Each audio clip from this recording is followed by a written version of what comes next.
बिस्मिल्लाहिर्रहमानिर्रहीम। खातिन हज़रात, मैं हूँ अख्तर अब्बास और आप सबको मेरा सलाम पहुँचे। ज़िंदगी हम सब की हमारे अपने ही फ़ैसलों से या खूबसूरत होती है या बदसूरत होती है। अच्छा, इन फ़ैसलों को अगर पूरी यकसुई से, पूरे यकीन के साथ किया जाए तो बहुत मज़ा आता है, और अगर ये फ़ैसले ढिल मिल हों तो ज़ाहिर है बेयकीनी भी होती है, एक तरह की बाद में बेसुकूनी भी होती है। आज हम जिस मौजू पर बात करने वाले हैं वो कुछ कमज़ोर फ़ैसलों के बारे में, और ये यास्मीन ने असल में सवाल किया था। वो कहती हैं कि मेरे 2 रिश्ते आए हुए हैं और हम बहुत परेशान हैं, कंफ्यूज हैं कि ये करें कि वो करें। तो मैंने उनसे कहा मुझे पहले तो दोनों रिश्तों की तस्वीरें भेजें।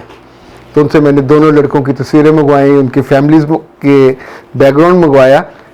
अच्छा, फिर हमने मशवरा किया और ये मशवरा हुआ पिछले हफ्ते, पर आज जो सुबह सुबह उनका फ़ोन आया तो वो अल्लाह माफ़ करे इस कदर परेशान थी, और उनकी परेशानी देखकर मैंने थोड़ा उनको डांटा, थोड़ा उनको समझाया, फिर मैंने सोचा आपसे बात की जाए।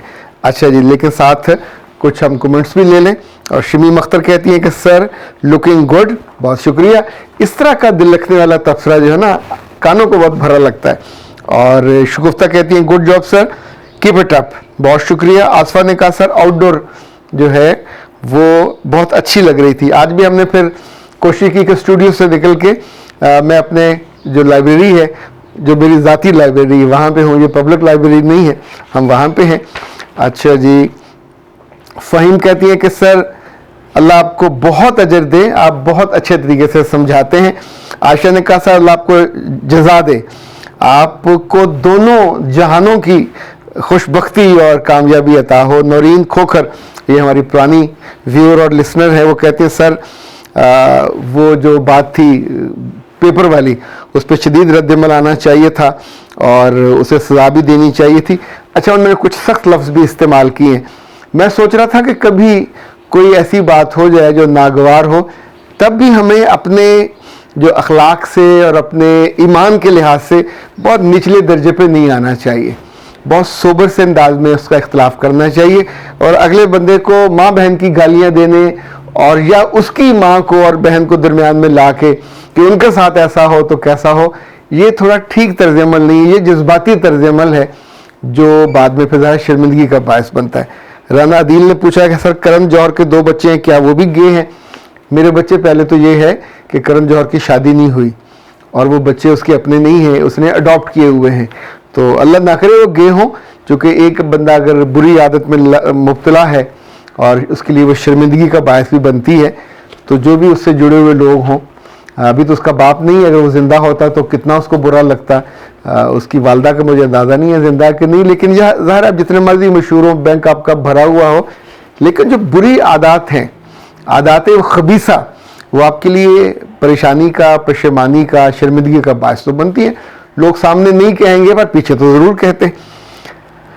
अच्छा जी, मीरब कहती है कि जज़ाकल्लाह सर, आप शादियों और घरेलू मसाइल पर बहुत उम्दगी से बात करते हैं, पर लोगों को ये भी कहें कि उन्होंने अपने मज़हब को छोड़ दिया है, रवायत को भी छोड़ दिया है, ये लालच, फ़ायदे, मुफाद और बस इन्हीं को सोच के ये करते हैं और कितना गलत करते हैं। अच्छा जी, अब आते हैं उस सवाल की तरफ। उनके जो 2 रिश्ते थे, मैंने अपनी टीम से पूछा कि आमतौर पर लोग रिश्ते के लिए क्या देखते हैं। तो अवैस ने कहा कि सर लोग कारोबार देखते हैं, नौकरी देखते हैं, फिर देखते हैं कि अपना घर है कि नहीं है। फिर उन्होंने कहा कि वो ये पढ़ाई वढ़ाई तो बहुत बाद में देखते हैं, गुस्सा भी देखते हैं कि अगर मिजाज का कैसा है, लेकिन ज़ाहिर शुरू में नहीं देखते। पर जो चीज़ नहीं देखते बहुत कम होता है कि कभी कोई ये पूछे कि ये अल्लाह रसूल की मानता भी है कि नहीं। क्योंकि जो अल्लाह रसूल की नहीं मानता वो किसी की फिर हया नहीं करता।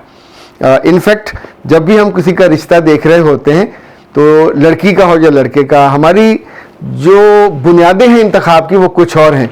वैसे अल्लाह के रसूल सल्लल्लाहु अलैहि वसल्लम ने जो इसकी 4 बुनियादें बताई थी वो बहुत शानदार हैं, पर हम उनको हमेशा भूल जाते हैं। वले हस्बेहा, वले नस्बेहा, व मालेहा, व जमालेहा, ये 4 चीज़ें बताई हैं कि लोग आमतौर पे इन चीज़ों को देखकर वो करते हैं शादी। यानी आपका हसब नसब कैसा है, ख़ानदान कैसा है, बरादरी कैसी है, और जो दूसरा फिर ये कि आपके पास माल कितना है, اور پھر یہ کہ آپ کی خوبصورتی کتنی ہے. بھلے دینہا یعنی جو چیز کہا جس پہ غور کیا کرو وہ یہ ہے.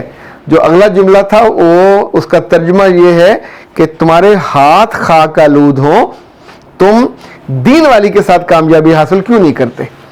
تو اس بچی سے جو دو رشتے آئے ہوئے تھے، ایک جاب کرتا تھا، دوسری برادری سے، ان کی برادری سے نہیں تھا.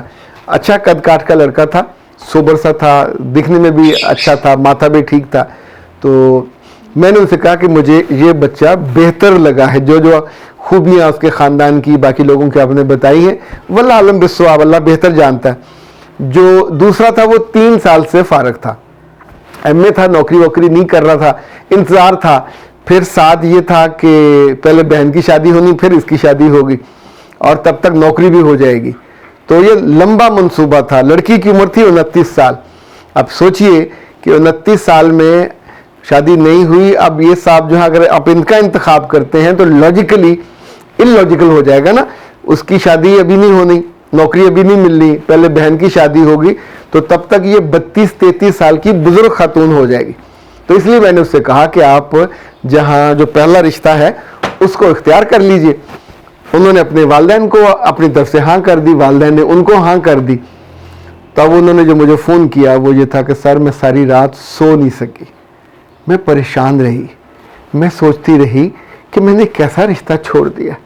اگر وہ بے روزگار تھا تو کوئی مسئلہ نہیں تھا، میں جب جاؤں گی بیاہ کے ان کے ہاں تو آپ ہی نے کہا تھا جب لڑکی جاتی ہے تو اس کا رزق بھی اس کے ساتھ جاتا ہے، تو پھر کیسا ہوتا. تو میں بالکل پریشان ہوں، مجھے رتی برابر خوشی نہیں ہے. تو میں نے اس پہ بچے سے کہا اور تقریباً ڈانٹتے ہوئے کہا کہ تمہاری ایسی ہی حماقتوں کی وجہ سے تمہاری زندگی کے 29 سال ضائع ہوئے. 29 years you are unable to make a decision. یعنی جتنی آپ باتیں کرتے ہو ہر بات کے آخر میں سوالیہ نشان اور شک ہوتا ہے، ایک احمقانہ خیال ہوتا ہے کہ اگر ایسا نہ ہو جائے تو ویسا ہو جائے.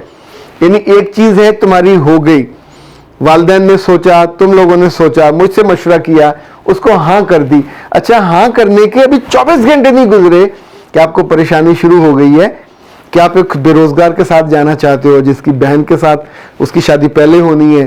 پھر تمہاری باری آنی ہے 3-4 برس کے بعد، جبکہ تمہاری عمر اس وقت 32-33 سال. اچھا تب یہ کرے یا نہ کرے ان کی مرضی ہے نا، لڑکا ان کا ہے، ہاں انہوں نے کرنی ہے. اور تب وہ ایک بزرگ خاتون سے کیوں کریں گے؟ ان کی جاب لگ چکی ہوگی تو اس کو تو 22-23 سال کی لڑکی بھی مل جائے گی. تو اے اللہ کی بندیوں، اللہ تم کو عقل دے. یعنی جب فیصلہ کرنے لگتے ہیں تو فیصلے کی بنیادیں ٹھیک رکھا کرو. حسب بھی دیکھ لیا، نسب بھی دیکھ لیا، مال بھی دیکھ لیا، خوبصورتی بھی دیکھی، نہ اس میں دیکھا کہ دین کیسا ہے، نہ اس میں دیکھا کہ دین کیسا ہے. اچھا مجھے اس لڑکے کی جو میں نے پسند کیا تھا اس کی شکل بہتر لگی تھی، اس کی ہلکی ہلکی داڑھی بھی تھی، اور جو اس نے ایم فل کیا ہوا تھا وہ بھی اسلامک اسٹڈیز میں کیا ہوا تھا. دوسرا یہ کہ بعض ڈگریاں آپ کی شخصیت پہ کوئی فرق نہیں ڈالتی، لیکن آپ کا چہرہ بڑا سوبر سا اور شائستہ سا ہوتا ہے، تو مجھے وہ اچھا لگا تھا. اب یہ والے پہ چونکہ یہ انفیکٹ دل کی کمزوری ہے، ارادوں کی کمزوری ہے اور حماقت کی انتہا ہے کہ آپ نے اپنی زندگی کے ہر فیصلے کو ایسے ہی لے کے چلنا ہے. یعنی جو کرنے لگو گے اس کے آخر میں کنفیوژن کو بٹھایا ہوا ہوگا، ہائے کہیں غلط نہ ہو جائے. تو ایسے تو زندگی کے اتنے سال ضائع کرنے کے بعد اتنے ہی اور ضائع کرنے کا ارادہ ہو تو بسم اللہ ضرور کیجئے. زندگی آپ کی ہے، بربادی بھی آپ کے ہاتھ میں ہے.